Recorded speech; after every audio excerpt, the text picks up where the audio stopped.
Guys, how's it going? It's the True Sports Podcast. Hello. You hear me?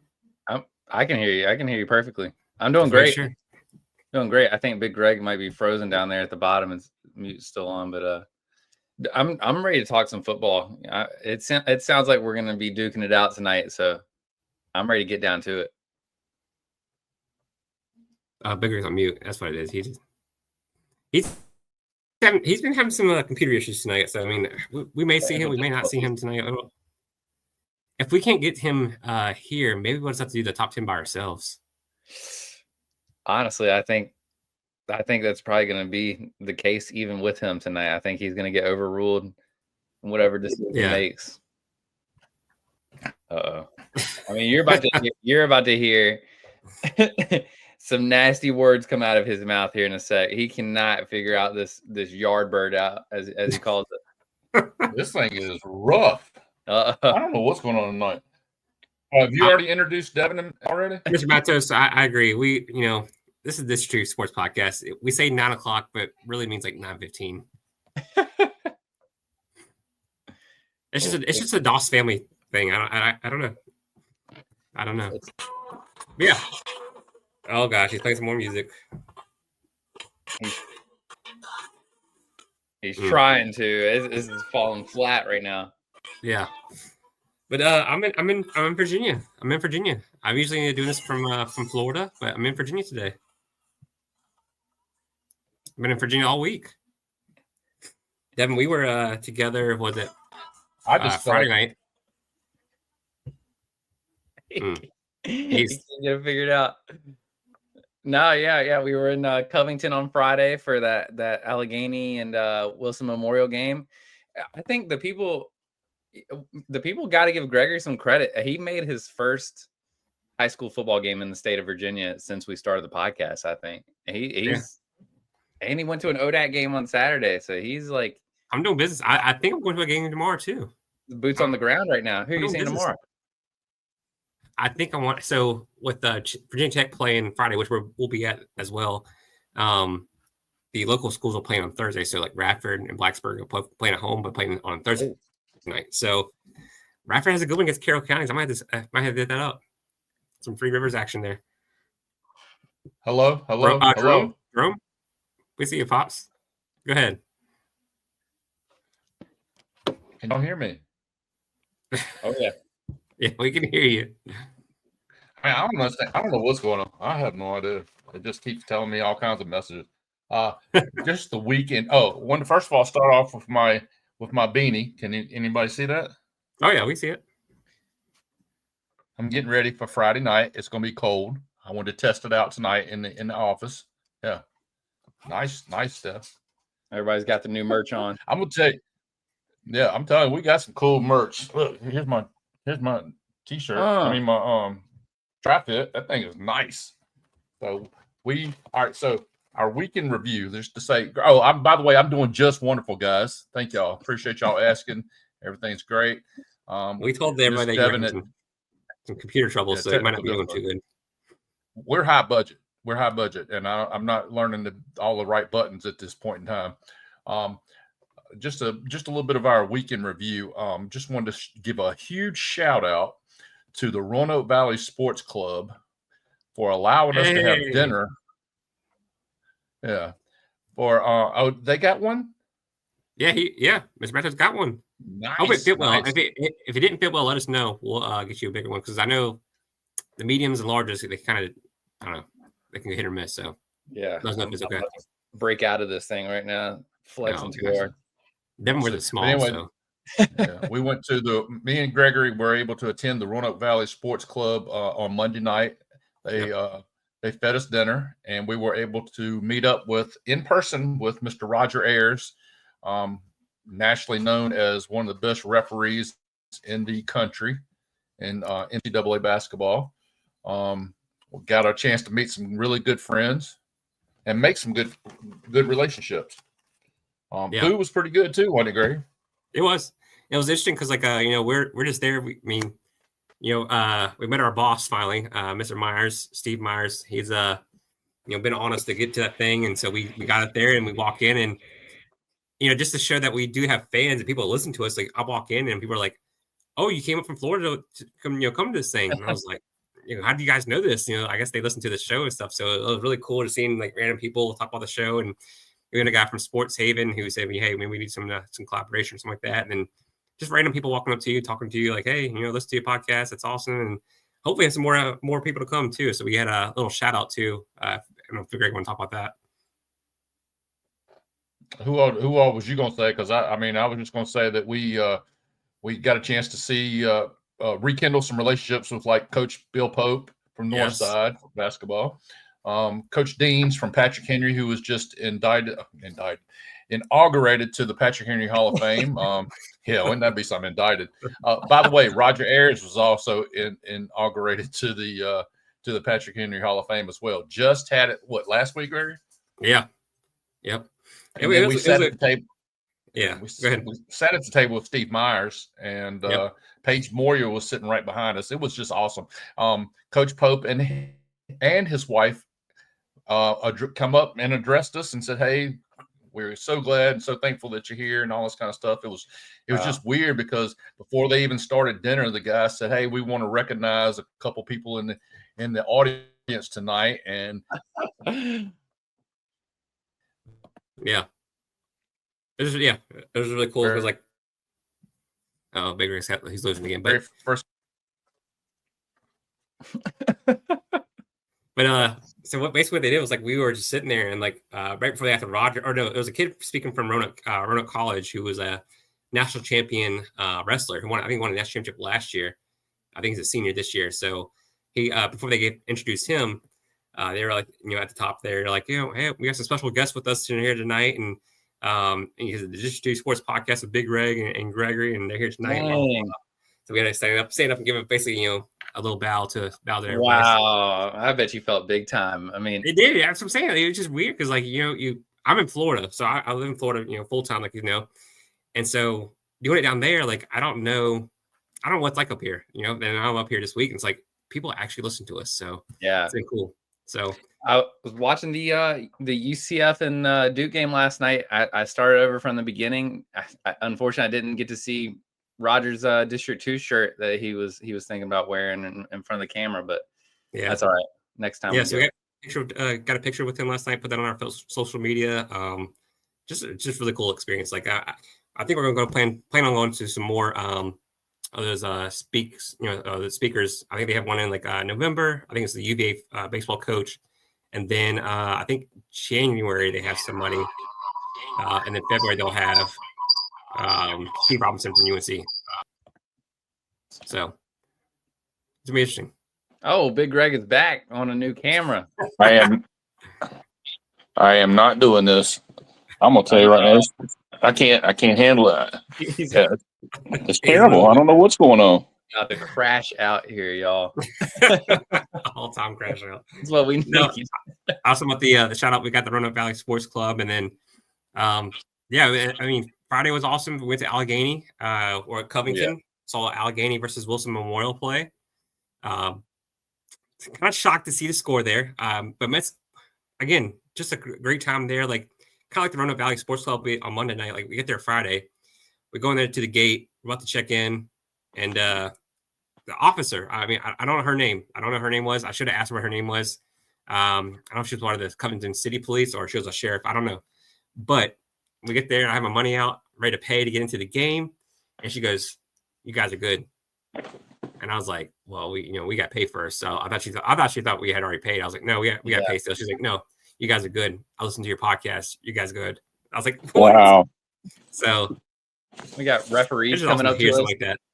Referees coming up to us before the game saying, "Where'd you guys wind up eating?" and everything like that, and just following our polls and everything on Facebook and all that. So, man, it was crazy. That's kind of the one of the more surreal moments I think I've had since we started.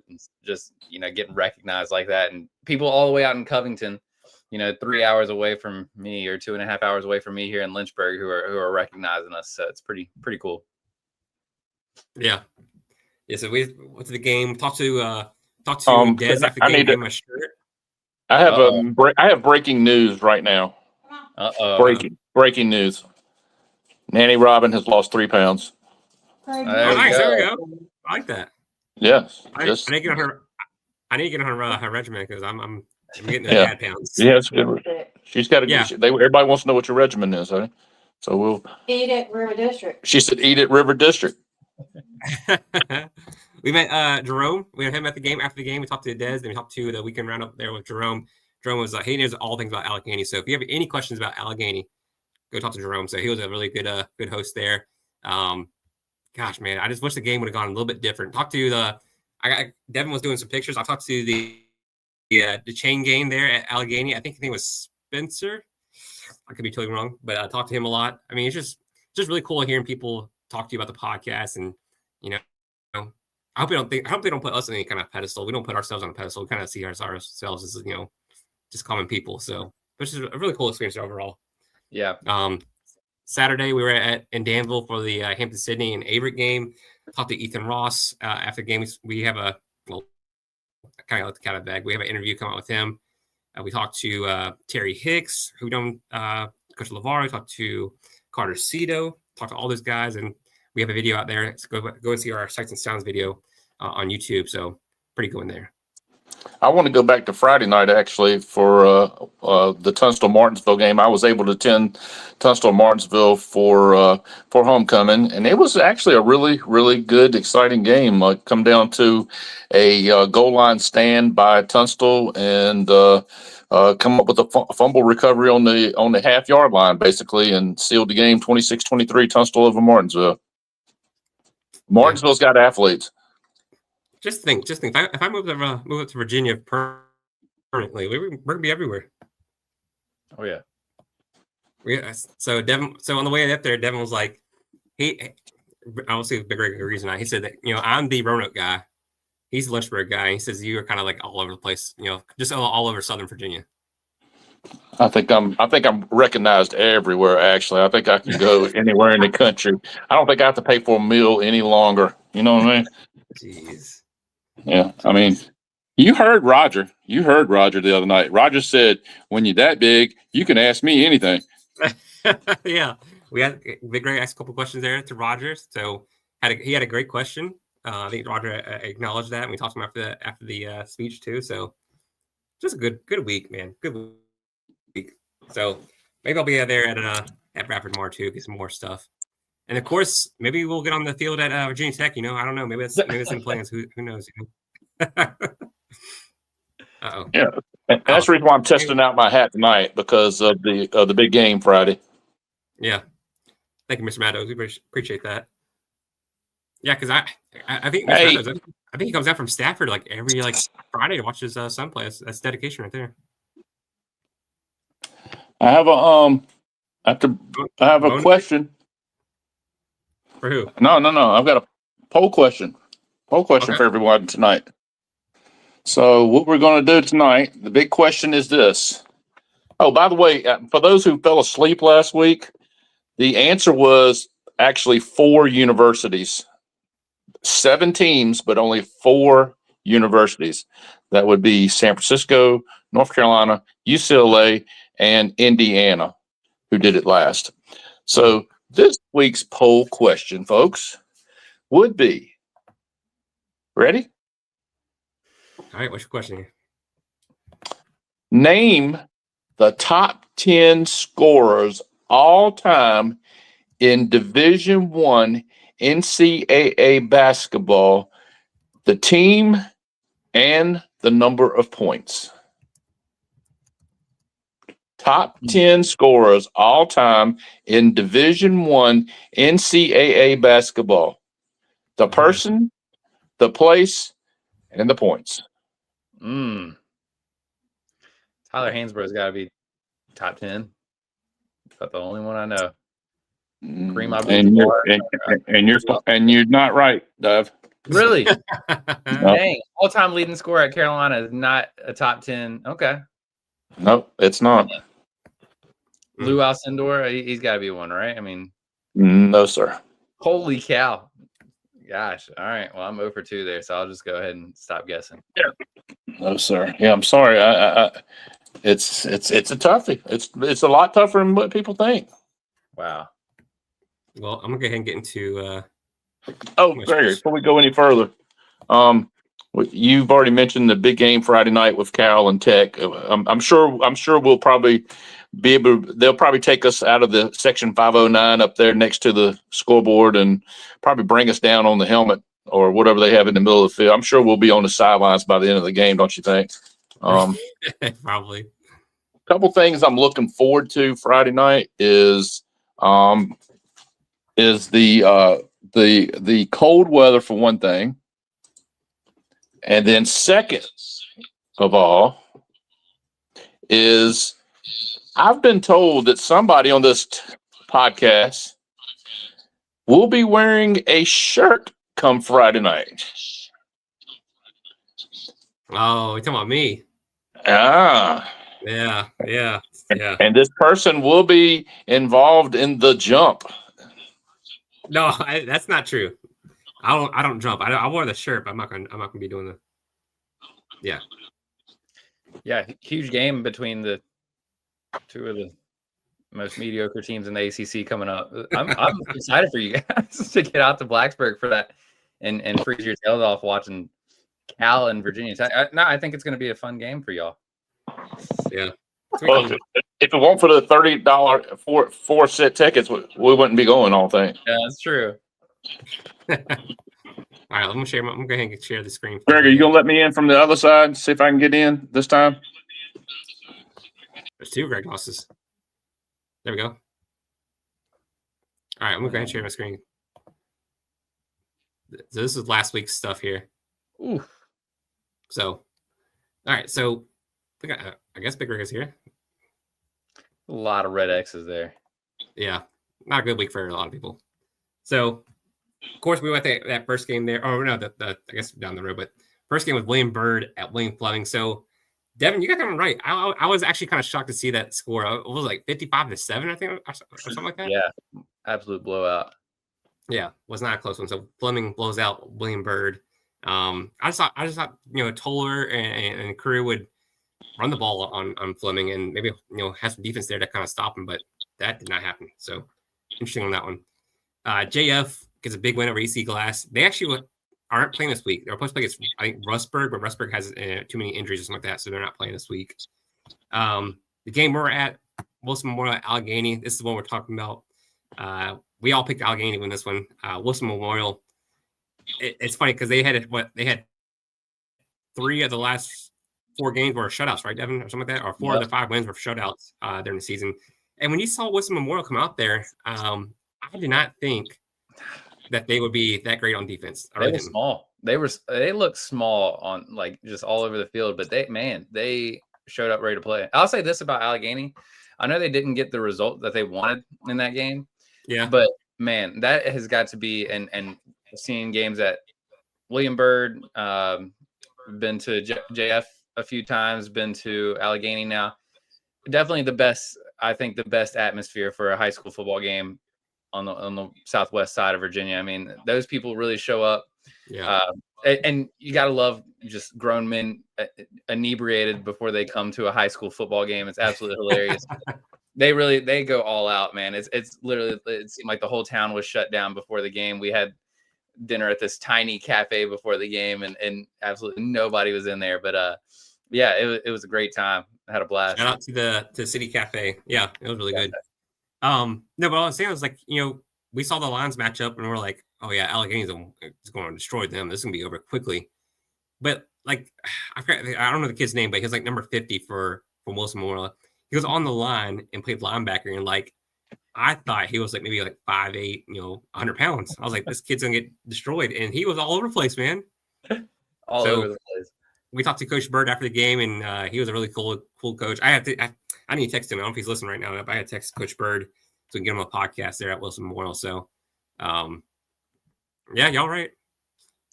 You're right. Mr. Taylor, I think he called it last week. He said, William Fleming was a win. So Devin and Mr. Taylor got that one right. Oh yeah, man. I just didn't see it. I didn't think it was be that bad. I thought it wasn't even. It was a beatdown. Yeah, it was bad. Pretty shocked. It was about terrible. That. Another beatdown in a rivalry game that was going to be that we were going to go to, but lost out. Bradford loses to Glenver. I think it was a shutout, right? 35-0. Is that what it was? Yep. Yeah, Yeah, it was so- a whooping. Yeah. Glenver keeps winning. Can't say anything about that. Another game. I called this one. I said Magnificent beat Bassett, and they did. You did, but you said it was going to be like a 69. I think what you said. You know, so you can't always get them right. I got the game right. You can't always get the score right. Yeah. Oh, all right. Hey, someone says we're gonna go to Bath County. I'll do it. I can't go this week because Friday we're going to this Tech game, but I think next time I come up, I'll do that. Lebanon and Union. We told Pops about this one. We told him Lebanon cannot hang on Union. Union is the real deal. The real deal. And you guys are going crazy, or he was going crazy. They were up by I gave y'all a chance. Is all I did. He was going crazy. He said, "Oh, they're up 14-0. They're up 14-0, or something like that." And next one is 35-14. Union. I mean, look at Union. What Union has done so far? They've beaten Graham. They've beaten Gate City. They've beaten Ridgeview, and now they've beaten Lebanon, and they're beating them handily. Like they're so much of a better team than I thought they were at the beginning of the season. I told y'all. I had them in my top 10. Y'all were like, no. Union, no one knows anything about them. They're down in Southwest Virginia. You can't put those guys in there. So Union Bears. Go Bears. And we have we're gonna have a conversation with Coach Turner, and I hope you're ready for that one. I'm on. I hope you apologize. I hope you apologize for the disrespect you show these guys. I wish you to. I guess the same way that you stuck at knife and Brody's back as soon as he got off the cast off the interview and coach there, and I mean, speaking of, I walked away and Gregory just threw a steak right to that back. Speaking of teams, your teams. This is a shocker right here.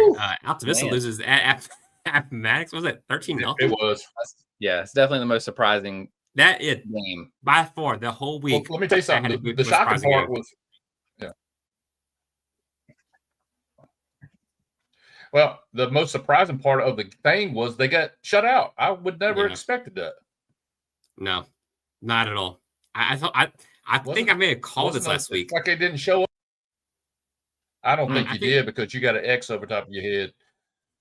Well, I said that watch out for this game. I said Max is better than what you guys are thinking. I was like, they put up like 60 some odd points the last two games, and it was Chatham and Dan River. I think they beat both our teams, but I said watch out for this game, and it snuck up. I should have took Max like I said it was. I mean, did to myself. You should have. The next game was a kind of a shocker as well. Northside wins at Franklin County. I mean, Franklin County has some athletes on that team. They got some athletes, man. I don't know what happened. They got athletes. They got beat, though. But what was it, 24-23? It was close. Overtime? Yeah, I think so. It was close. I was almost right there. We're going to take the next game, Carroll County at full. Oh, yeah, we can do it. What? Oh, we're having big trouble. No, what I was going to Carroll I would County, like to have been at that game after I found out the score was 52-49. Yeah. I think Carroll County, they scored in every possession they had. Crazy. Yeah. High scoring game. Yeah. That's just interesting. So, Carroll County, I think Floyd was undefeated, right? I think they're 5-1 now, 6-1. Yeah. So, I think maybe Floyd may be looking too far at Glenver, maybe. I don't know if there's anything like that at all, but Carroll County goes to Floyd and scores on every possession. So, that's awesome. And then Nelson County goes to Patrick County, and we all picked that one. Patrick County wins. So, look at the rankings now. Devin and Big Rick are tied at 29, and then there I am at 28. So, right there. I'm right there. If I would have picked Appomattox, I thought I should. Who knows? Who knows, right? Who knows? I'm coming back, Barry.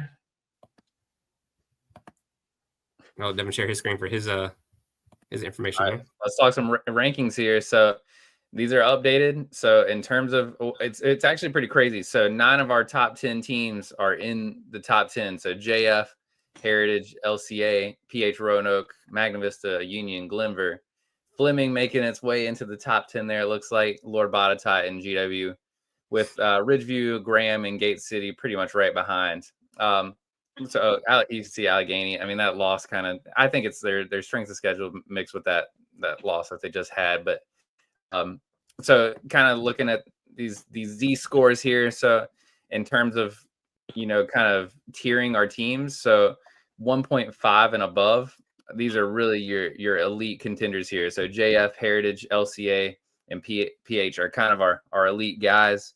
And then right behind that, strong contenders, Magna Vista, Union, and Glenver. And then this is kind of our upper tier here, from 0.5 to 1. So, LB and GW are in there. Ridgeview, Graham that we talked about. And then Fleming, I think them being a 5A team and playing against GW, playing against, who was it, Verina in their first game of the season, they have a pretty strong strength of schedule. So I think that's why they're boosted so high. But you can kind of see, I think the cream is starting to rise to the top. And I think, this kind of shows that, we're not just kind of blowing stuff out of our tails here in terms of, the teams that we're ranking at the top. We legitimately have reasons to put them there. So, And listen, I want to give these guys some credit, okay? So they have scored 354 points and have only given up 90. So they are considered the Mountain Region champs in my book. So the only team that can stand in their way for a perfect season is Abingdon. I think that's their last game, or might be this week. I'm not sure. We're talking about Union here? Yes. Oh, yeah. Yeah, they don't play. Union has the bye this week. Yep. They'll be off. And then at Abingdon, it feels like their last real test. So I don't think Battle's very good this year. But, yeah. Glenver and Union are like right there in 2A. Both of those teams are just blowing people out left and right. So, yeah, it's going to be a fun 2A showdown in terms of like who's going to the state championship. Devin, how would you compare this to like the power rankings and everything? Like in terms of what we have, like for our rankings? Yeah, I think it's pretty much spot. I think we have PH number 1. I think their strength of schedule has gone down in recent weeks with who they've had to play, and we covered that a lot last week. JF is still every week. It seems like they're at the very top just because of what they've done against teams and the strength of schedule they played. Heritage, LCA, PH, and JF. We've kind of talked about those teams who all I think could have a case at being the number 1 team. So it's no surprise to see them 1 through 4 in our rankings. And then, you have Magna Vista, Union, and Glenver right there behind them in the next tier who are the same thing. I think each of those teams could, they're legitimate top 5 teams there. So, I think we're kind of splitting hairs with some of these teams. I think in terms of GW and Lord Botetourt, maybe a little bit low, it seems like, but it doesn't, but for too much where we were.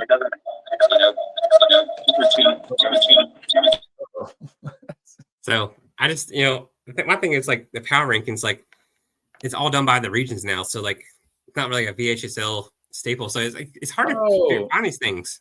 Yeah, you're talking like the power rankings for VHS. Yeah, I see. The thing with that is they have Alleghany at number 1. I have no clue how they come up with like, and not to like throw shade at Alleghany, but I don't understand how they have like Alleghany ranked ahead of a team like Heritage. I don't know. I think they're in the same poll there, but yeah, I'm not sure.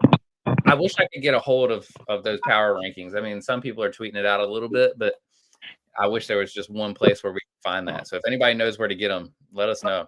Yeah, I know what Mr. Taylor asked about the 5C. From what I understood, that Patrick Henry was still first. Let me see if I'll do some research, see if I can find that.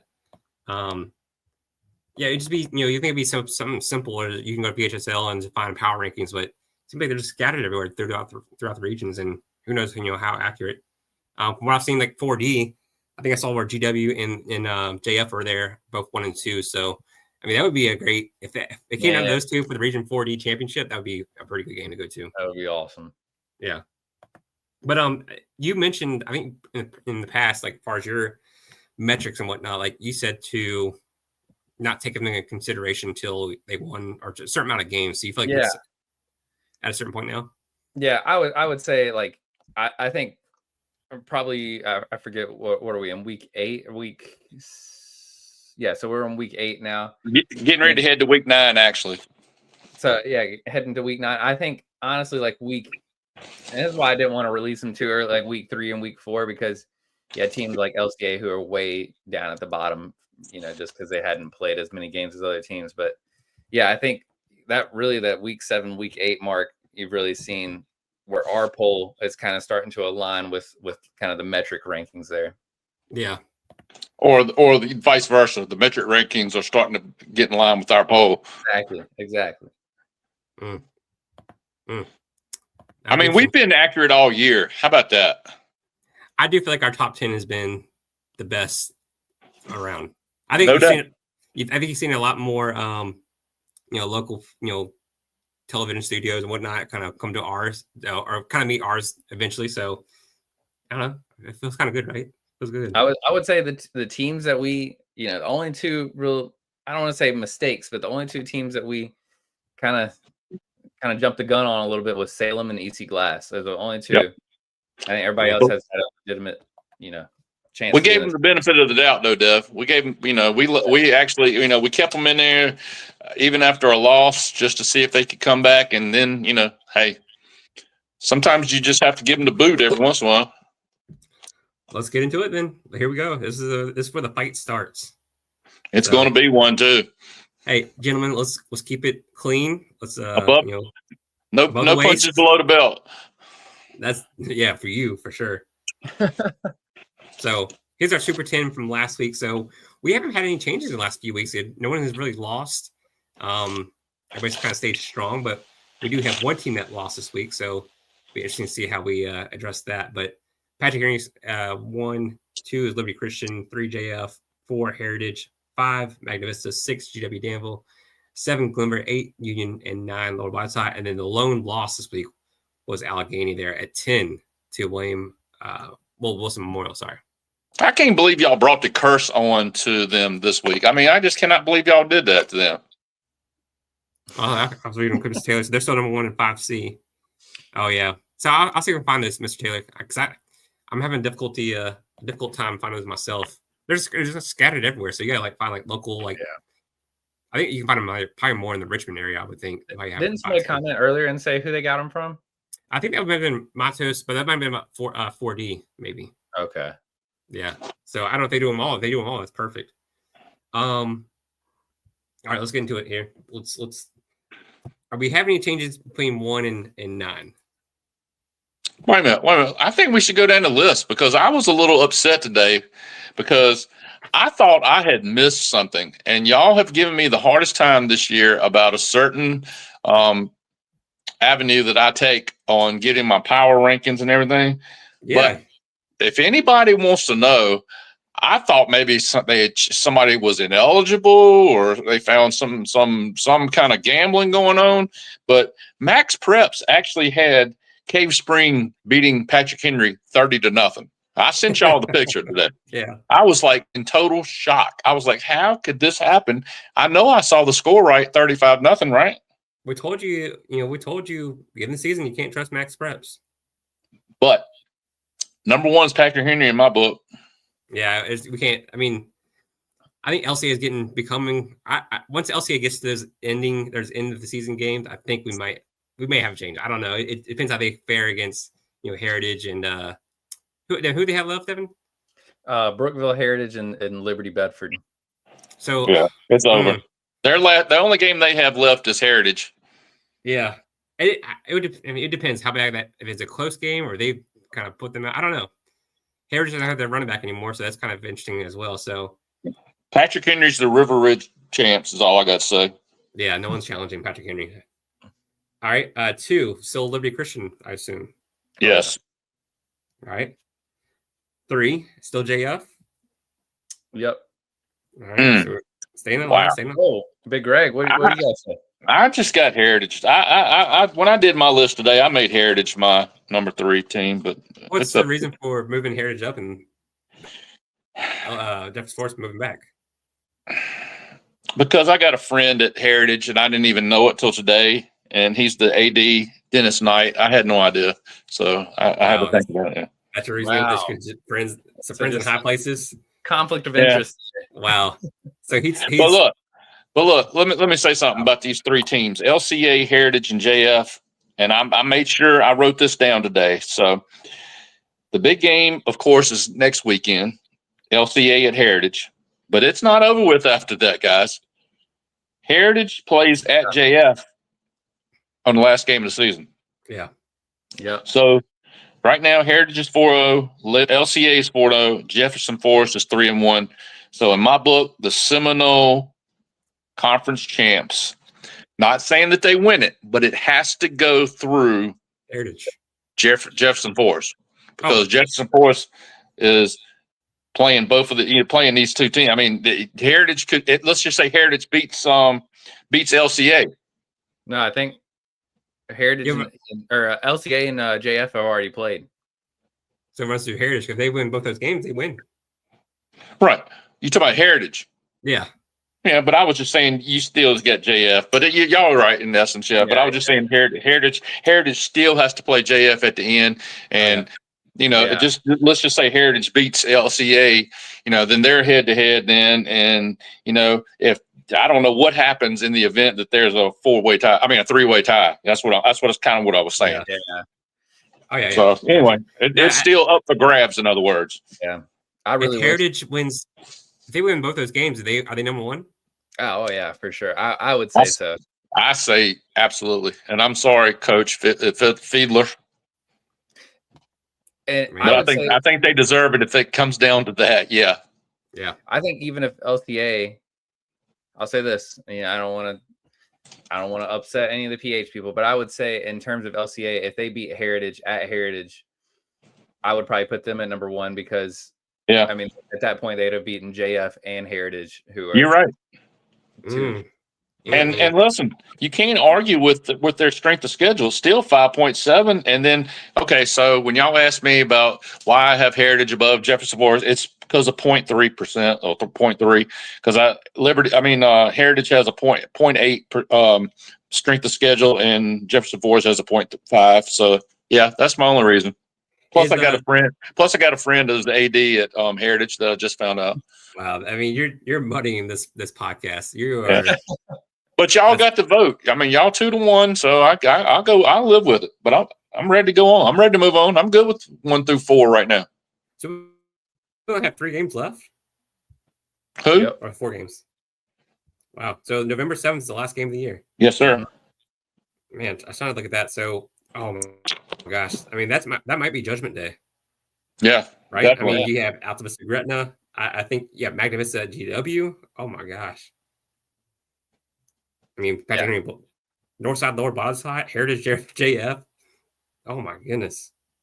Glenver at Floyd County. I mean, I don't know if Glenver. I think Glenver still wins that, but Glenver at Floyd County. So mark your calendars. 11-7 is Judgment Weekend. So it's be interesting to see what happens there because that's really going to do some damage to our top 10 because it's all we have 4 or 5 games in our top 10 playing each other.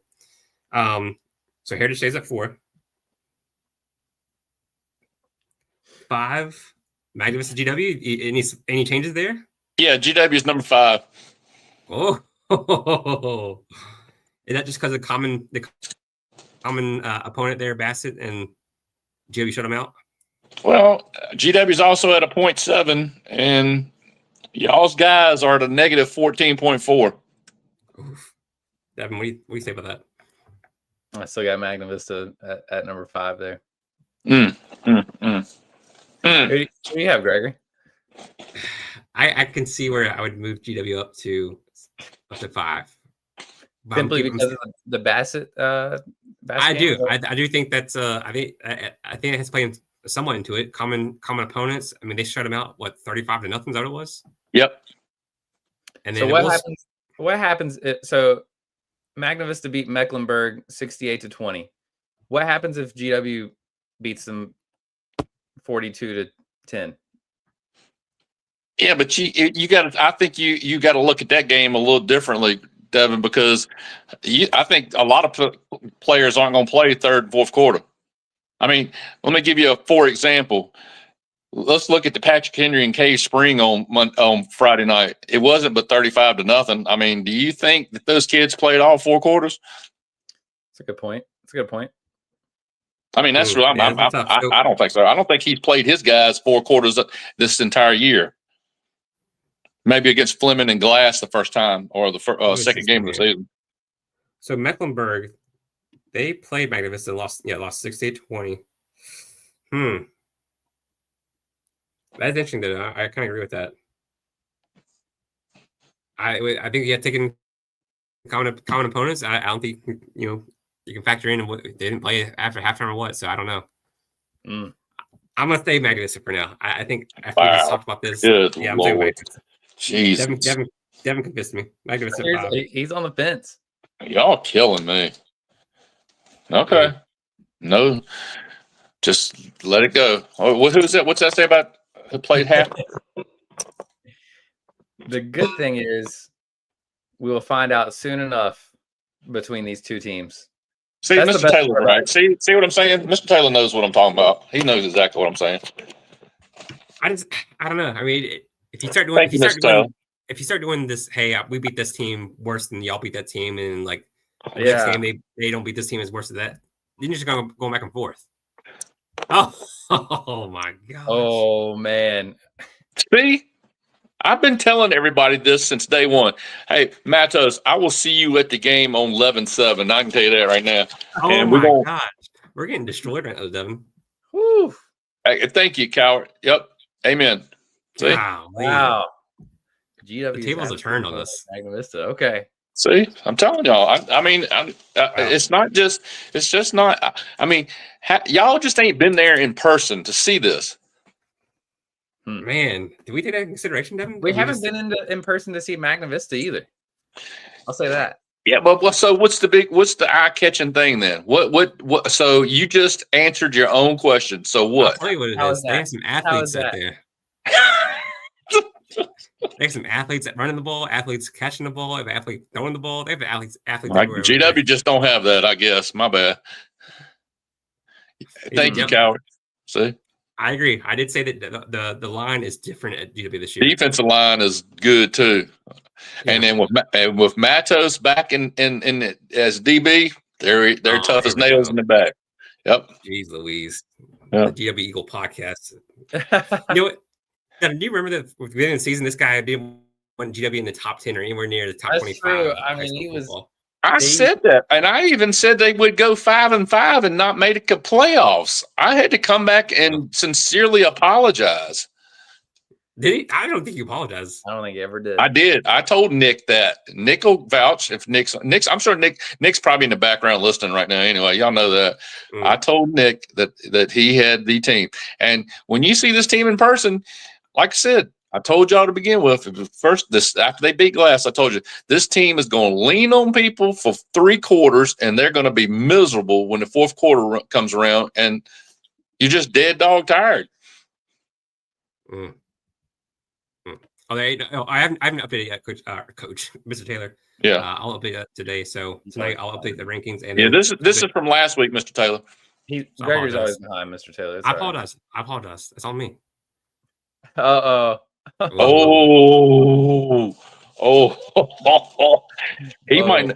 He might have to get back to Jacksonville before Saturday.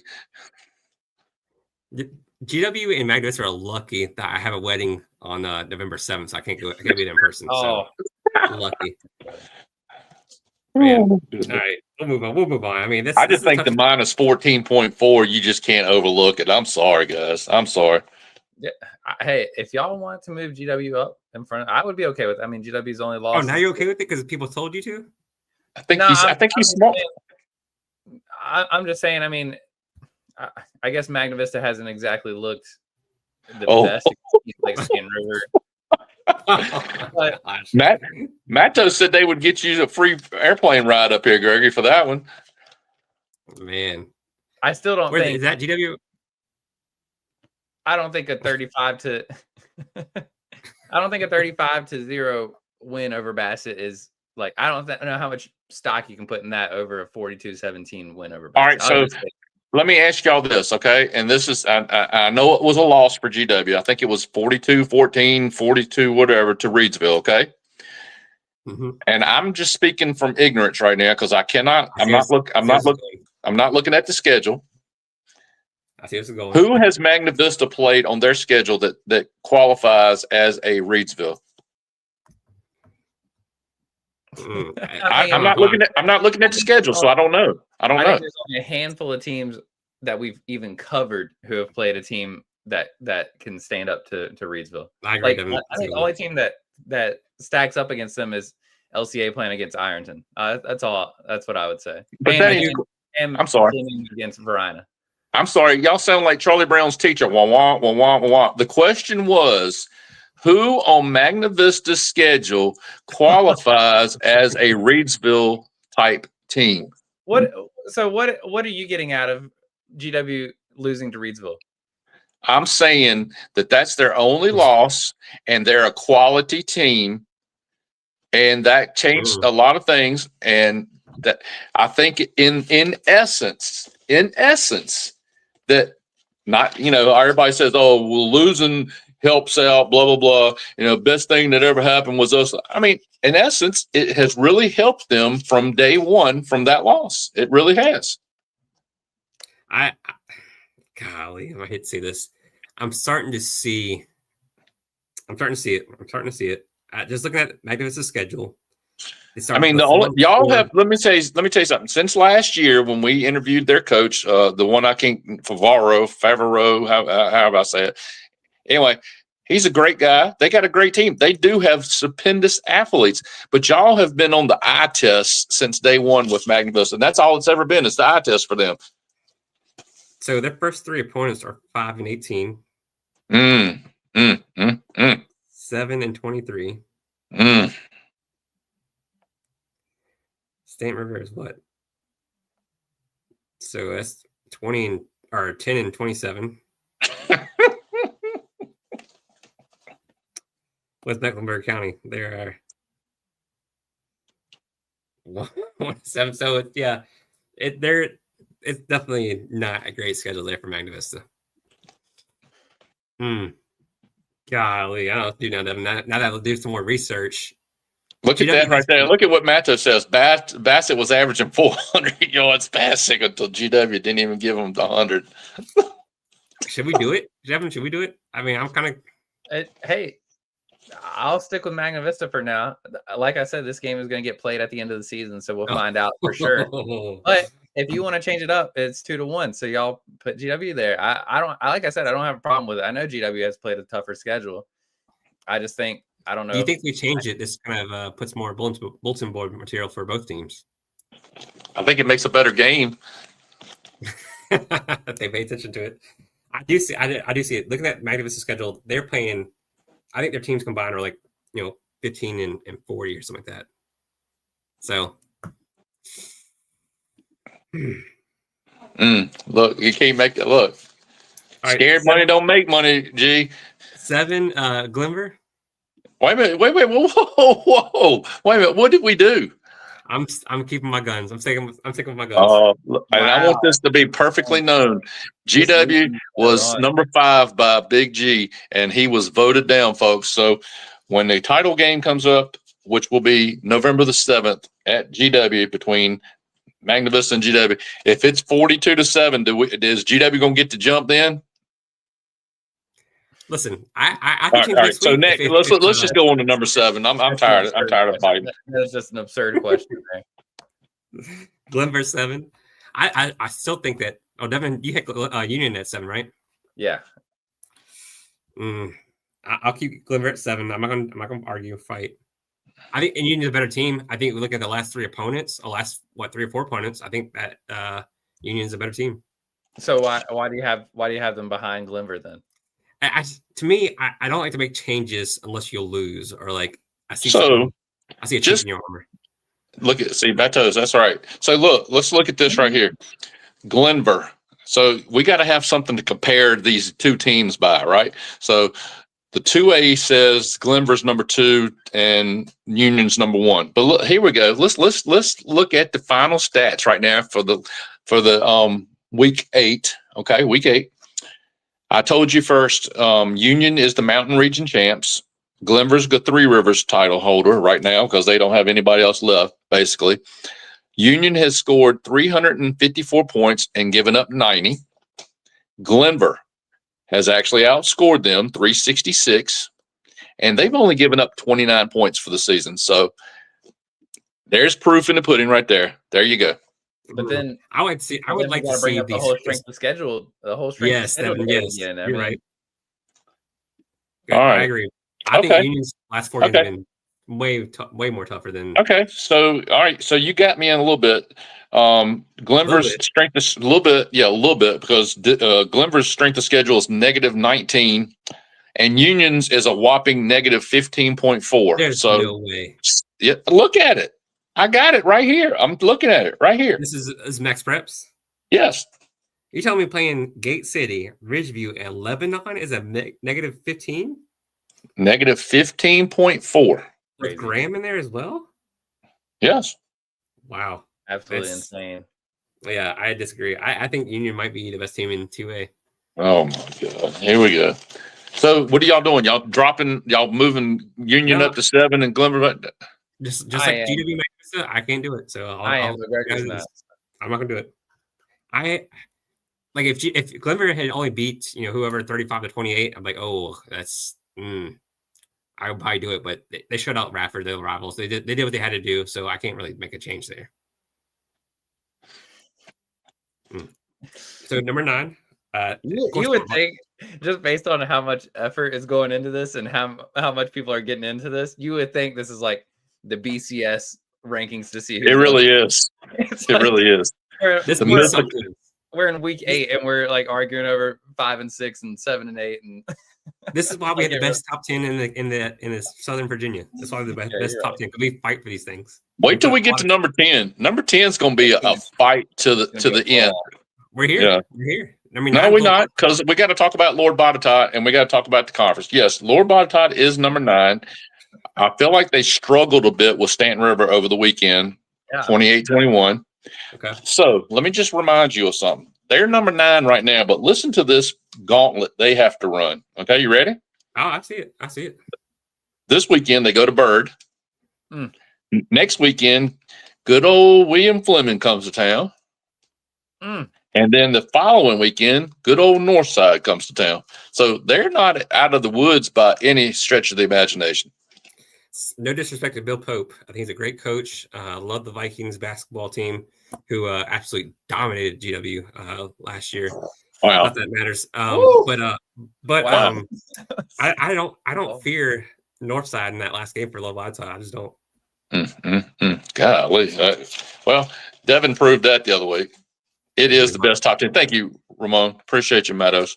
See what he does to me, Devin? He bought out some hate out of me. I shouldn't have said that. I didn't. Yeah. Them playing basketball has nothing to do with this top 10. Greg I don't want to do that. He's bringing out the worst in everybody tonight. Yeah. All right, so we're number 10. I mean, nothing's changing with LB. I want to hear what Big Greg has to say first. I want to hear who he's got at number 10. You want to know who I got at number 10? There's only one team. There's maybe 2 teams that can. No. The biggest thing I need to know is this: y'all got in the car together after the Alleghany game and rode down the road, and y'all said this team has got to be number 10. So no, we need to know right now who is y'all's number 10 team that y'all have come up with. See, Jerome, I apologize. I was thinking y'all were going to put Wilson there, but Gregory informs me today that Wilson is not in the coverage area. So, the other thing is Allegany's not technically out of the Shenandoah title, technically out of the title realm, because Stewart's Draft still has to play Wilson Memorial. So we'll see how that goes. We could put Wilson Memorial there. I mean, we could consider them. We're not. Okay, there we go. So what did y'all come up with? I want to know y'all's discussion, because I think it's more important than who I've really got at number 1. Hold on. I'll put it this way. I'll let you guess who this is. This is why we have him in there at number 10. Okay, hold on. Let me pull it up. I'm listening. So their losses are to number 1, Patrick Henry. Number 6, GW. And a really, really good team who just want to play for a state championship last year. They lost from Richmond. So those are 3 very quality losses and they're not being blown out by any game, from what I see, except for that Verona game. So we think that William Fleming should be there at 10 after they demolished Williamsburg. Best win of the weekend, I would say. All right. So let's go down the list here. Let's go down my list, okay? You had no rebuttal. I know because I have actually teams on the radar, okay? Teams on the radar. Wilson Memorial was my number one team on the radar, okay? But, we discovered that they're out of the region, okay? So, no, they can't make it. Giles?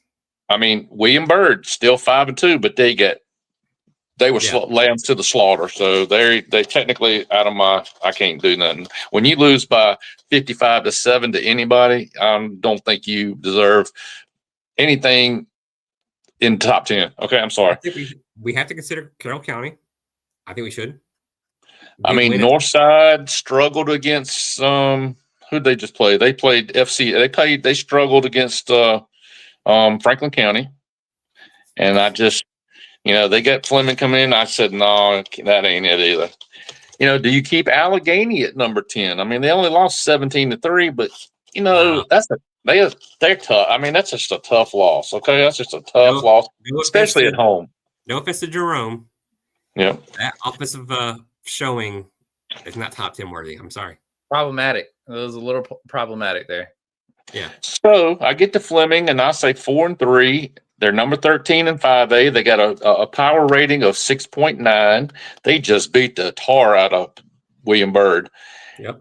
And they still have a lot to do with who wins the Blue Ridge. They can win it themselves, but that Lord Botetourt gauntlet is going to have something to do with it too.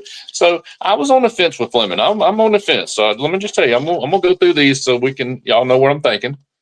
Graham, they're still 4-3. They're number 4 in 2A. Their strength of schedule is negative 3.6. They did beat Virginia High 45-0. They just ain't cutting the mustard in my book. Next. Ridgeview.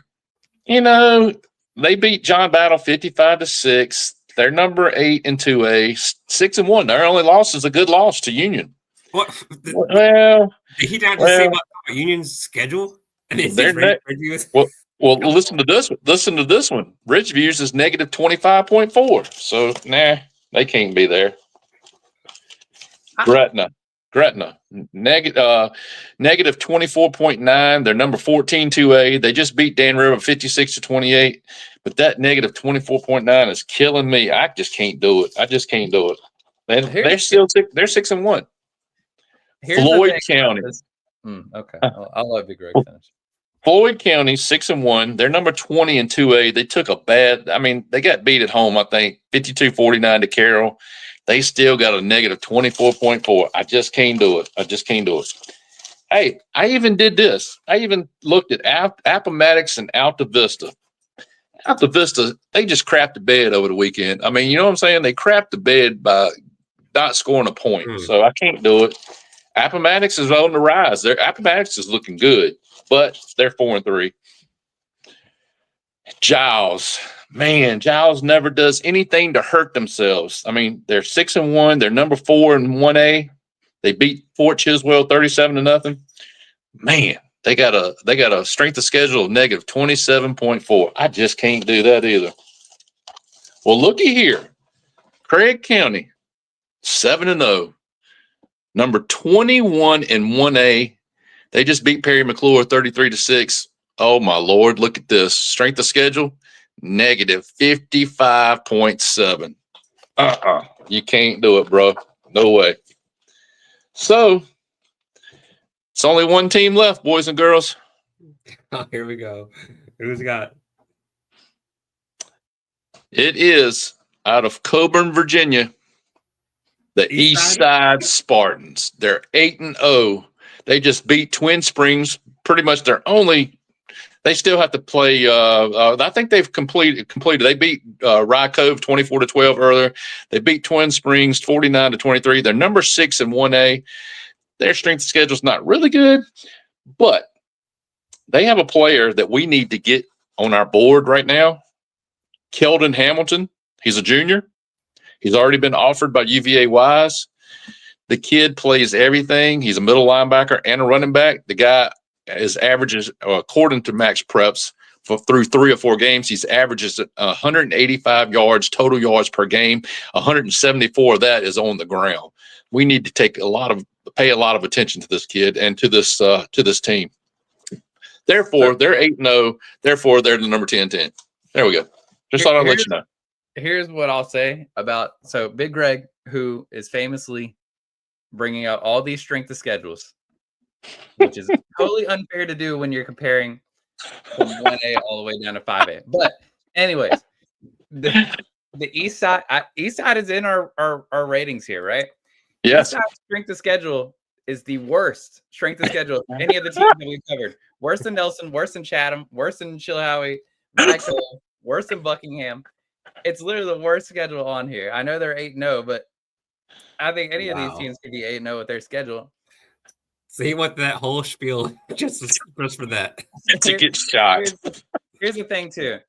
In terms of the toughest strength of schedules here, if we're putting so much stock into it, it's Glass at number 1, Amherst at number 2, Franklin County, Fleming, LCA, Salem, and Rustburg are your top 7 there, right?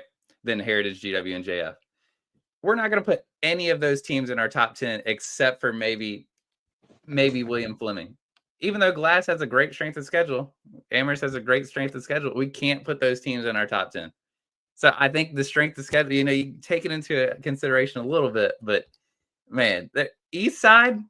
They beat Rye Cove. They beat Rye Cove and they beat Twin Springs. That's the two contenders. You two want to be me so bad. Oh, want to be you. You're the one that shot GW down and gonna get killed after you leave the studio. Devin has Abington Falcons. They fell apart. And here comes Big Greg from Southwest Virginia, bring up the East Side Spartans. East Side is going to win their conference. They're Shenandoah Conference winners, or Cumberland title winners, or whatever they are. They're Cumberland, I think. They're playing against teams they only have 5 players on the field. I mean, golly. Hey, okay, listen. All right, since you just mentioned that, everyone get on. I think it's Paramount Plus and watch The Six. I think it's called The Six, something like that. About Strawn, STRAWN, high school in Strawn, Texas. They, I think when this took place, when they did this documentary, they were the 6-man state champions, back-to-back state champions. They were trying to three-peat, and I have not finished it yet. But this was goes back to 17, 18 or something like that. 6-man state champions. You've already seen the whole thing? I've seen a video, but I've seen those football games. They narrow the field down a little bit. And yeah, it's an 80-yard field. It is crazy. These dudes are action packed. They got this kid named JW on this team. This dude is all everything. But when it comes down to the state championship game or to the state championship playoffs, they actually go to AT&T and play. Yep. Yeah. Anyway, just thought I'd throw that out there in case anybody needs some good watching material, needs something to do on a Saturday or Sunday night. And then you can flip it over to Ed Gein after that. Monsters. So after all that, Wayne Fleming is there at number 10. Wayne Fleming is. Is that what y'all telling me that I lost? Is that what y'all telling me? You lost before you even started talking, but we let you go through it. So we let you try to convince us, but it was over. Wow.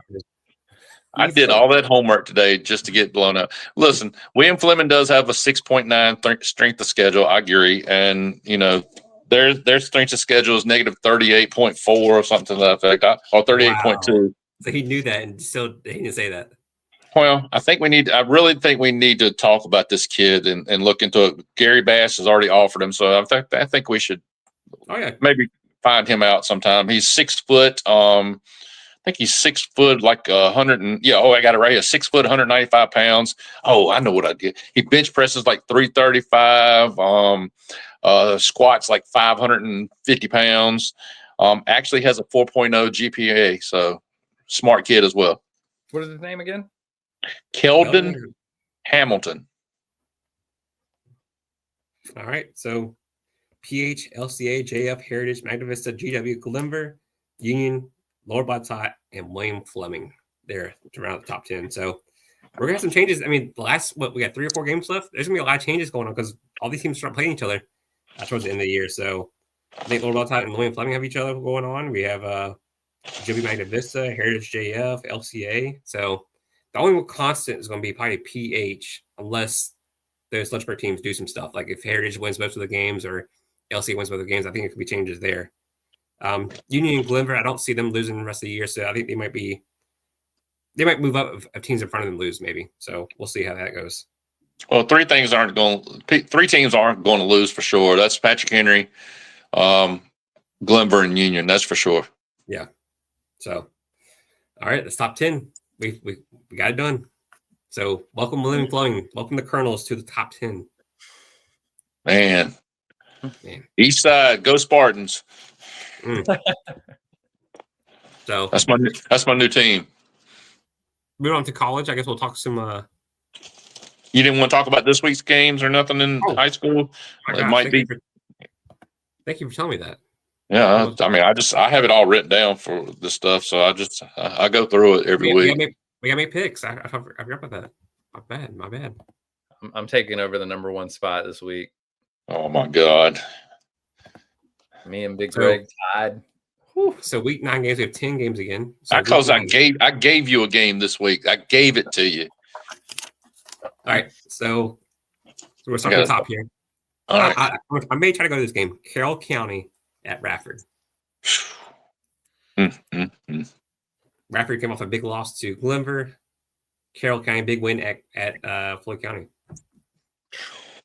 Oh my goodness! I mean, this is going to be. I think. Give me Carroll County. I just don't see how you can go from 52 points to no points. I just don't see it. Devin? Yeah, give me. Radford has not really looked good against Byrd. They lost. They barely beat Patrick County. They lost to Glenver. I'm going to go with. I'm going with Carroll County here. Devin, CC. I'm going to go Radford at home. He's putting himself behind here. I think they have to bounce back. I think they have to win this game. It's the kind of being in contention for Three Rivers and the playoffs. So I think I might have messed up. But oh well. Moving on. Lord Baltot at William Byrd. This is gonna be a tough one. LB. It's like what Byrd team are you gonna get here? I don't think Byrd has really beaten anybody. Lost to Bassett. They beat Northside. Lost Fleming. Give me LB on the road. I can't really go against them. I've been with them all year. LB. All right, we have Franklin County at Stanton River.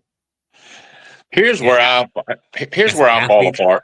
Yeah, I fall apart right here because Stanton River, they stay in every game. I mean, they play either up or down to their competition, and I don't know what Stanton River team you're gonna get. Yeah. But at the same time, I think Franklin County losing to Northside over the weekend was harsh. I think it was at Franklin County. Give me Stanton River. Man, I'm taking Stanton River too. I feel like Franklin County just can't get over the hump right now. I'm going Franklin County. I got to stick up for my guys. They have some athletes on the team, and I think the athletes are going to come through this week. If they don't, I'll never pick them again. William Fleming at Northside. Give me Fleming. I'm taking Fleming too. We've been fighting for them to get in the top 10, so I'm taking Fleming. I'll take Fleming. I hope they don't feel the pressure of y'all. I hope they don't get the pressure packed situation of y'all putting them in the top 10 and go just nuts. I really don't. Giles at Grayson. Give me Giles. I ain't even thinking about it. Giles. Those boys can run the ball. They have some big kids in there. I love their uniforms. They have some kids that wear like the big collars too. Yep. They look old school. It's like they haven't gotten they haven't the style hasn't made its way out to Giles yet. They haven't got modern day equipment yet. That's all they can go to. They got some athletes. That's all they have. They got some kids. I don't know. I think Franklin County just ran into a buzzsaw. I don't know. I don't know what it is. They got some athletes. They have some athletes. Honestly, we do need to make a shirt like that. They got some athletes. I think it would sell really good. Alleghany at Riverhead. Who did you pick, Gregory? I didn't hear you pick. Oh, I'll pick Giles. Okay. Um, I'm gonna take Alleghany and the bounce back. Really? Oh, Yeah. oh. Jerome said this is a must win. Man, Riverhead's lost at Wilson Memorial. Wilson Memorial just beat. Man, I hate to do it. I'm gonna go with Riverheads here. Oh, wow. Then what did Riverheads do against Wilson Memorial? They played yet? Yeah, they Riverheads lost 14-0. I mean, it's about par with Riverheads. Riverheads at home, Alleghany on the road. Great day. This might be the toughest one. Yeah, gosh, I hate to do it too. And maybe just because I saw it no. happen. Oh no. Give me Riverheads. Oh no. Yeah, Lee. Sorry, Yeah, I mean, sorry, bro. I think we sit there. we might be banned from Covington. We talk Alleghany up last week. We go to the game, and now all of a sudden we're picking against them. Golly. We're gonna be banned from Alleghany. Yeah, I'm sure that. I'll show your face in Covington again. Won't be another poll out there which game to go to. You won't have to worry about that no more. No more Coochie's Pizza for us, Greg. I'm sorry. We have to go back. We didn't get Coochie. We got City Cafe. We gotta go back. They won't let us in. Danville at Nelson. Devin, you boys gonna bounce back? Oh yeah. This is harsh right here. I mean, Nelson, I had them looking up at during the season, and they I don't know what happened to them. Dan River, you don't know what Dan River team you're gonna get. I mean, it's either gonna be a lot to a little, whether they win or lose. I'll take Dan River. I'm taking Dan River as well. Yeah, I actually don't know. I guess I'll take why I'll take Dan River? Just because they win or lose. Man. Because Nelson just got beat like 82-0 the last 2 weeks. All right, I think Patrick County just beat Nelson 65-0 or something. I can't remember. Let me find it. Somebody beat them bad. Let me find it. Floyd County at James River. Ooh, Nelson got beat 35-7. I'm sorry, it wasn't as bad as I thought it was. Who was this? Floyd at James River. Oh, look, Gregor, we sat at the James River at the table with James River guy, didn't we? Yeah. And I told him not to listen to last week's podcast when I talked about Ben's not getting but 20 yards. So, bro, you don't want to meet this guy. He's all over the place. Let's see here. He didn't want to show his face up in Covington. He knew people would be after him. Gosh. All right, so Nelson didn't score but 7 points. Give me Floyd. Floyd's going to bounce back and win. I'm taking Floyd as well. Devin Floyd. Oh, boy. Then what about Ben's? You can leave Ben's like that? Yeah. Nothing? You got nothing to say?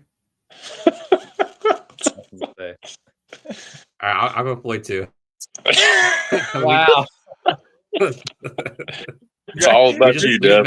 Gregor's becoming Big G. I mean, it's like happening right in front of our eyes where he's just going with the group here. Next week, he's picking all the games first, Devin. Oh, yeah. Bassett at Martinsville. Bassett.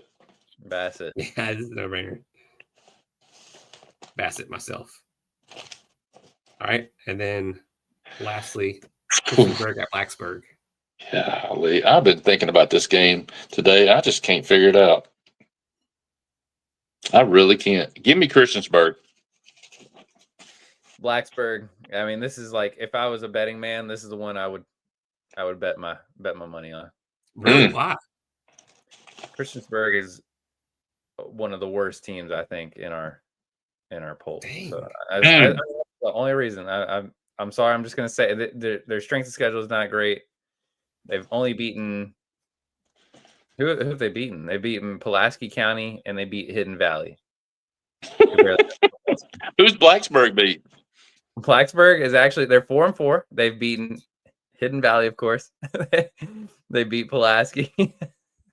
They've beaten James River, and they beat Giles 40-8 against Giles. So, but is that when they had that kid on the team? They transferred to Norcross? I guess he transferred out after their first 2 wins, actually. So the last two games, the last 2 wins are against Hidden Valley and Pulaski, just like Christiansburg. So. Gosh. Wow. I'm going Blacksburg at home just because they're at home. Dang. Okay. All right. Greg just fell behind one right there. I probably did. That's okay. He dropped the ball on that one. Yeah. When is that game? Is that game Friday night or Thursday night? Thursday. So Radford and Blacksburg both play Thursday. So we'll know that. We'll know the score of that one tomorrow night then, right? Yep. Ooh. Yeah. Y'all will be taunted. I'm gonna taunt both of y'all. Who's the other game? Which one? Christian. I mean, who's it? No. Who's the other game plays tomorrow night? Carroll County, Radford. Yeah. Oh, okay. Which we didn't pick. Okay, that's fine. We did pick them. We picked Carroll County. Yeah, I think Radford. Y'all took Carroll County. We should have picked Graham and Lebanon. I think that would have been a good game to pick. We only have 10 spots, and sorry. I think Gregory kind of fumbled the bag on. I tell you one we should have picked. Okay, and I'm not playing right here when I say this because I don't have a clue. I know who he wants to say. He'll say Hidden Valley and Cave Spring. Exactly. I thought about that. Cave Spring there. Yeah, I think Cave Spring gets a nod. Yeah. They just got a win over PH 30-0 according to Max Prep, so I think they're riding high. No, all right. No, nobody got the joke there. Oh, we said because they didn't actually beat PH, but Max Prep says they won 30. Yeah, I got it. I understood. Yeah, it was a huge win, though. Well, let's wrap it up with some D3 football real quick because we keep going. We're gonna be here till midnight because we're only an hour and 20 minutes in. We got to high school, so let's keep it.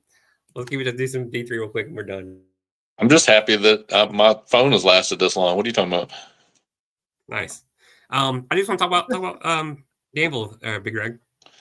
The game at Averett. Yes, sir. Yeah, I mean, listen, we both went to that game on Saturday. There was no, I mean, our mindset was already made up. We knew who was going to win the game. It was just a matter of what the score was going to be, and I can't think we kind of agreed that the score was going to be a lot to a little. And it did not help, Devin, when we got to the gate. I know Gregory was already in, but I get to the gate and the athletic director is standing there and he goes, "He's not playing today." And I went, "What?" Oh, yeah. He says he's not playing today. He has what did he say, Gregory? A shoulder pointer by chance or something like that? And he probably know about that. Yeah, pointer in the shoulder or something. Yeah, he had that injury when we were interviewing him, and he didn't let us in on the secret when we was interviewing him. So, I think Averett probably could have scored another touchdown, maybe 2, but I don't think it. Even with Ethan on the field, I don't really think it would have been. Hampden-Sydney might have turned it up a notch if he would have played anyway as well, because they played their starters for one half and they did not play the second half. So, yeah. The thing that I really got out of the game on Saturday was this. Hampden-Sydney's really good. I don't care who they're playing. They're really good. They've got athletes. And that's true to the form too. They really have athletes. I mean, Cito, 12 of 14 for 200 plus, throws for 2 touchdowns. Terry Riggs, 6 carries, 87 yards, 2 touchdowns. Jojo Gonzalez, I think he had 1 touchdown and an 81-yard kickoff return that was just absolutely amazing. He run over people, he trucked people, he jumped over people, and he tripped over the 10-yard line trying to get to the end zone. That's about what happened. He was gassed by the time he got down there. And Devin, I don't know if you saw it or not, but Jordan Jackson, I forgot about him. Gregory had some of the best footage on him. This guy knows how to go up and, what do you call it when you catch a ball at the peak or whatever? What do they call it when they said they do that? High point High point it. Yes, sir. He knows how to high point the ball. But the best thing this kid does, he's got the best feet in the game that I can tell. He knows how to get his toe touches in. And Gregory had a couple videos of him coming down, especially on a touchdown catch. I mean, the kid knows exactly what he's doing. But we wound up giving the player of the game to Manny Lasso. Had 4 catches, 112 yards, 2 touchdowns, and he had a catch. I'm sure. Have you already put it out there, Gregory? I guess you have.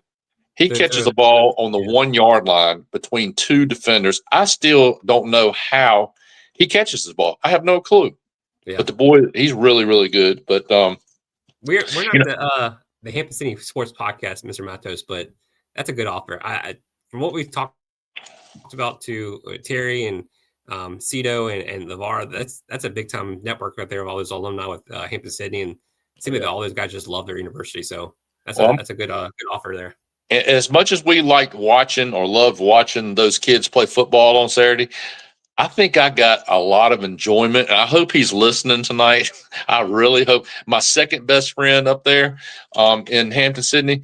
But I loved watching Coach Lavaro in action on Saturday. I mean, we interview him, and he's like this quiet, humble. I mean, he just don't give nothing away. He's a good poker player, I guess you want to say.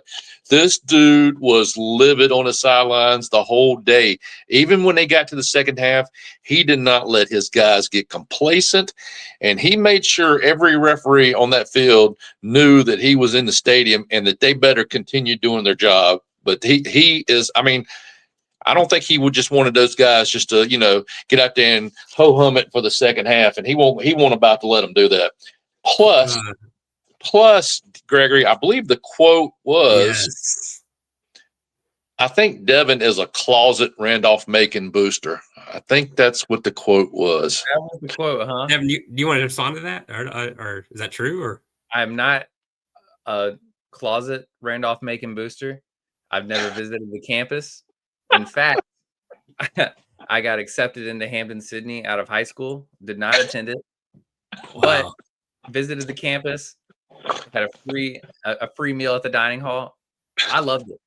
But I'll say that. You had first pick in ODAC. Who'd you take? I took Randolph-Macon because they were picked according to the polls. They were picked number 1. They were also returning starting quarterback. Greg, you know the kid's name, Dante Casiola. I mean, we saw what took place on that field last year, and I was thinking about this coming up year, or this current year, how the game is going to be played. It's going to be played at Randolph-Macon this year. So I'm just thinking smart. I'm hedging my bets a little bit.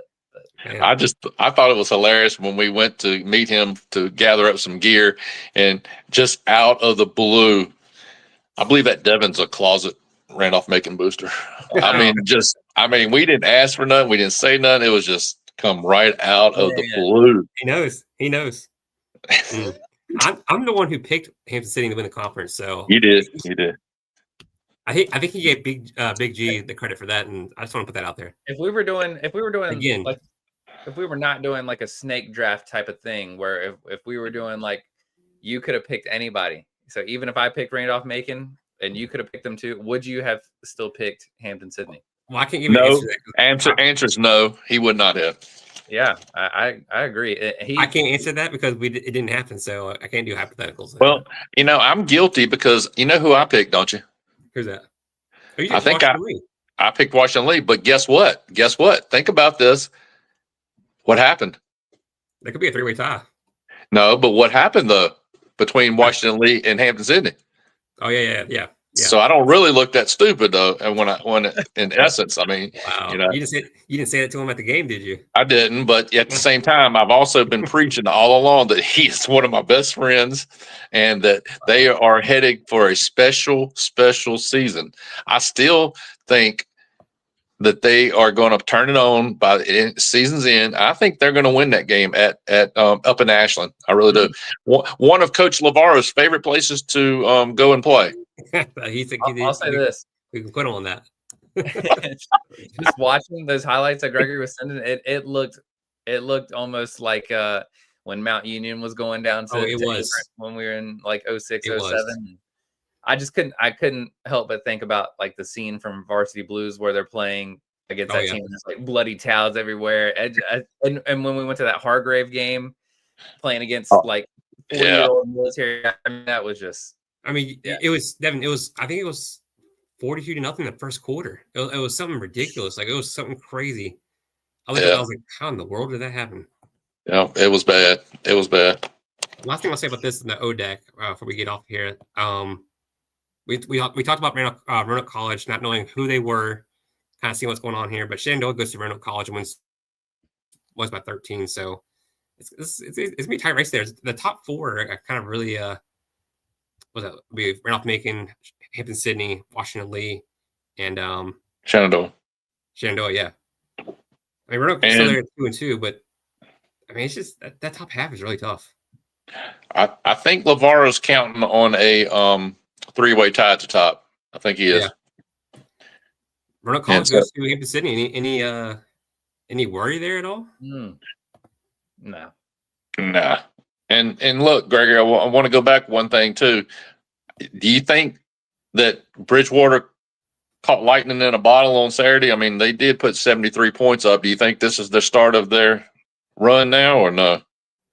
And they got Washington Lee. They go to Washington Lee this week. I mean, that's tough because like Washington Lee has that offense where they just run the ball all over. I mean, if they can get some stops, maybe they can throw the ball around the yard and get a win there, but they can't come up with stops. And I don't think they can do that enough.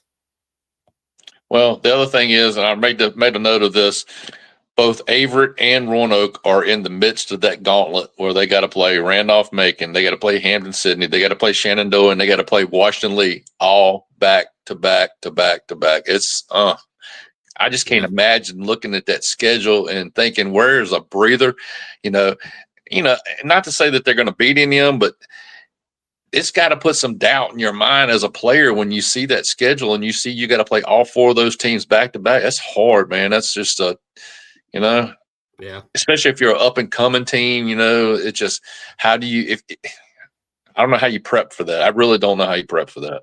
Yeah. ODAC's good football. I mean, we watched it on Saturday. It's a good football conference. So I think if Mr. Matos, if Tony gets a scholarship to any one of those, or gets an academic scholarship to one of those and can play in the ODAC, it's a good football conference. So for sure. So if you have any questions, let us know if you want any opinions from us. So, but yeah. So ODAC. I feel like if we keep going, we're gonna be here till midnight, and I feel like we should just cut it off for now. Wow, no D1. That's my thoughts. I just want to get your opinion before we do cut it off. I mean, there was go ahead. You never have to watch Billy Napier coach another game in orange and blue. See, this is where this can go to midnight now, because there's some Twitter questions here from Mr. Klein from LCA. He had a question. He said, let me make sure I get it right, because I want to make sure I quote him right. He was talking about PJ Fleck. Is that his name? Yeah. So that's got Minnesota, right? Yeah. So here's this question. Serious question. This is from a Coach Klein there at LCA.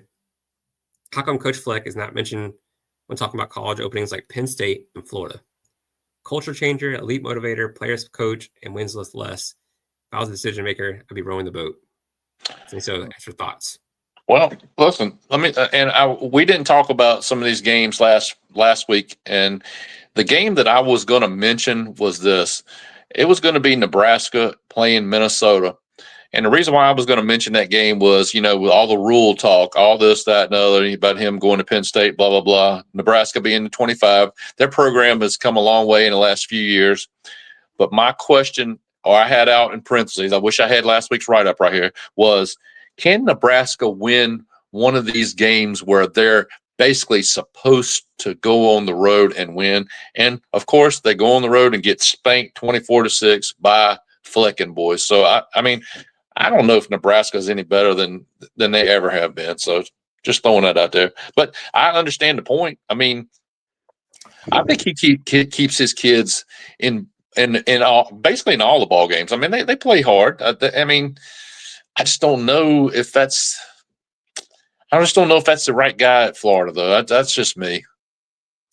Yeah. I don't know. I feel like, gosh, I don't know how to explain it. Like, if he had gotten Minnesota into the playoffs and stuff like that, like then yeah, maybe I would have like said, yeah, okay, yeah, I'll consider this. I need to see. Florida needs somebody, needing an elite coach who's been there, who has won, who's been to the playoffs or on the verge of getting to the playoffs. They need something big, and I just don't think Fleck checks off that. He checks off that box. I think it's three other teams that are 3 and 4. Just think of these three teams: 3 and 4 Clemson, 3 and 4 Auburn, 3 and 4 Florida State. I didn't even know Florida State had lost to Stanford. Honestly, I had no idea.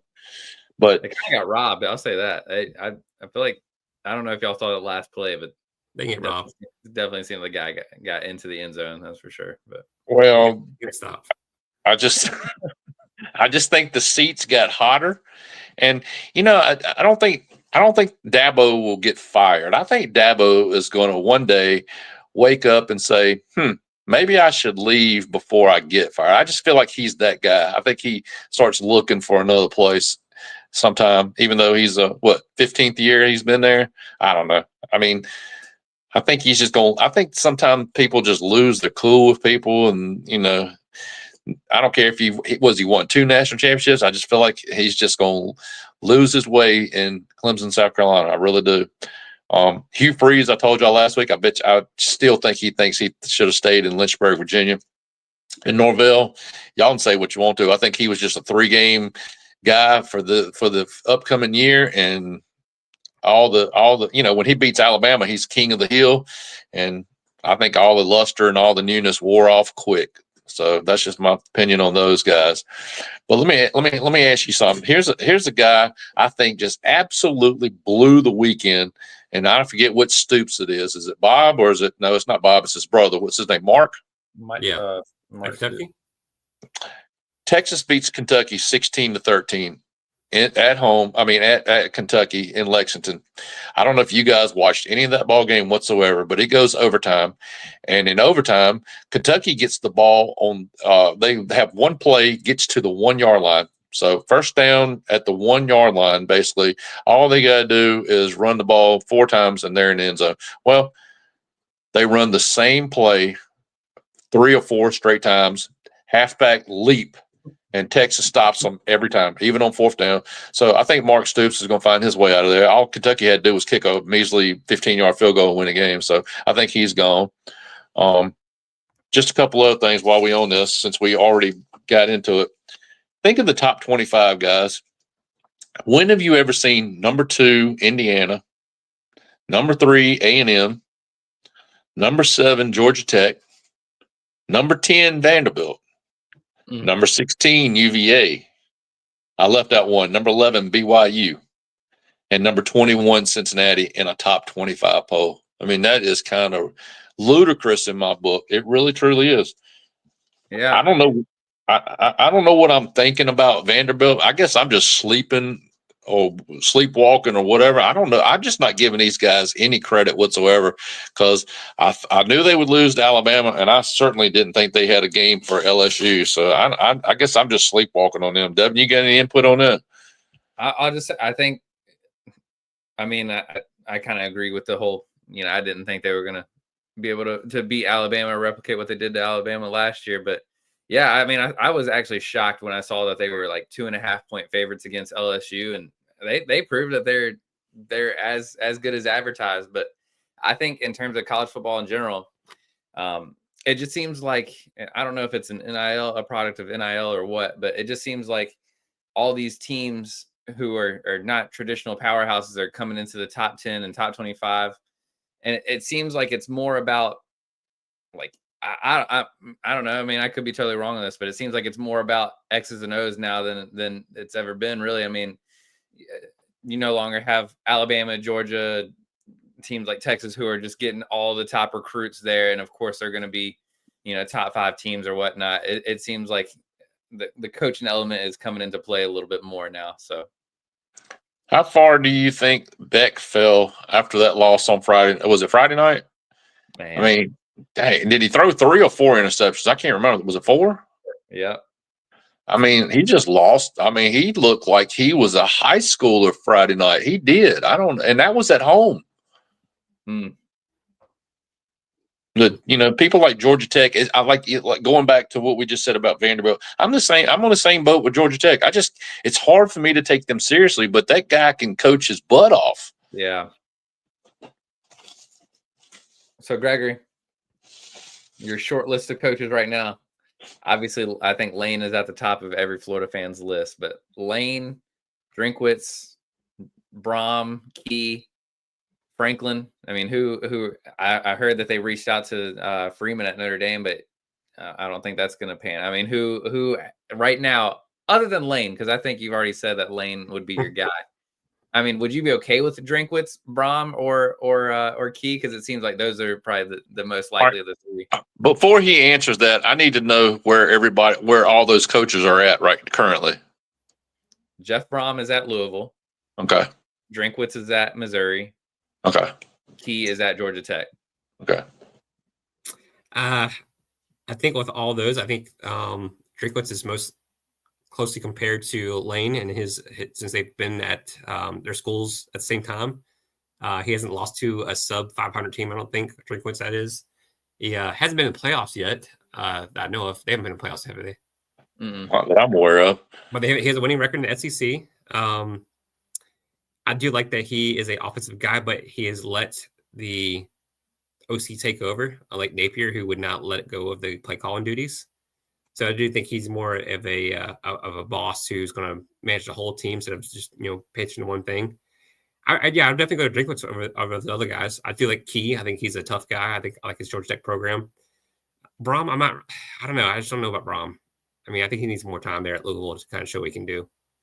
I need to see coaches who've been or are close getting to the playoffs. I want to see that first. I mean, there's also like Lashley at SMU. They're not having the greatest of years, but he went back to. Yeah, I mean, Lashley went to the playoff last year, so he's another guy I think people really like. It's just, I think Florida will have their pick. Lashley? Yeah, down at SMU. Would Elko think about leaving Texas A&M for Florida? They thought of him going to Penn State. He's a former Penn State guy. Oh, wow. Yeah, so I don't know. What about somebody like Rex Ryan coming out of retirement from the NFL? I need someone who's in college right now who understands the game, how it is right now. Like we might be in like a UNC type of situation like that. Oh. And speaking of, how do you get to the half-foot line and not hold on to the football and lose a game? How do you do that? Yeah, that's tough. Lee, I mean, you can't lose a game any worse than that. Yeah, that's tough. But yeah, so we'll update the pick'em, get those counted up, and we'll have some games out tomorrow for the next week. So, anything else, fellas? Look out for the oldest rivalry in the South this coming weekend. That would be UVA at UNC. How bad does UNC beat UVA? They do not. I'll go ahead and tell you that score right now will be. I think I'm gonna be lenient right here. I'll say 38-3, UVA. Wow. Yeah. Wow. I think it'd be closer. I think it'd be. Like, I think it'll be close to. Well, closer. I'm gonna say 38-24. Wow. I don't think Carolina's got 24 points. They ain't even scored 24 points a whole year. I think we'll be a little bit closer. I don't know. Depends what Carolina team shows up. I was surprised they played with a Cal last week, and they could have won that game. I was like, what? So I don't know. I don't know what to think of Carolina. There's not a whole lot to think about. Oh, by the way, Carolina lost 2 premier players this week to other colleges in basketball. Howard and I forget the other one went to Duke. What's his name? I forget what. I forgot the kid's name too. So they lost 2 premier. I look for them to lose Ripley or whatever his name, Derek Ripley. I think he'll go to NC State. So I don't know what's going on with recruiting at Carolina. We have connections to Link Academy. You can't get Link Academy sending some players over to UNC? I believe Link Academy is sending all their players down to a place called Houston. Oh. Hey, let me ask you something. At our table the other night, it was brought up to our attention that they could probably deliver Will Wade to us. I wonder if Will Wade listened to last week's podcast. Mm. He's not going to be happy with what I said at all. I think Will Wade would come on here. I don't think I would debate him. I would debate him and Darian, whatever that cat's name is. I would. I think we'd make him a strong offer to come on here. I think we will. I think but the thing I made mention was you're 18-4 in the last 22. Oh, sorry, you're 4-18 in the last 22 games. I think you got to be a little bit more competitive before you can consider it a definite rivalry. So I'll stick by my words. Gosh, well, good job, guys. We're not gonna have them come on now.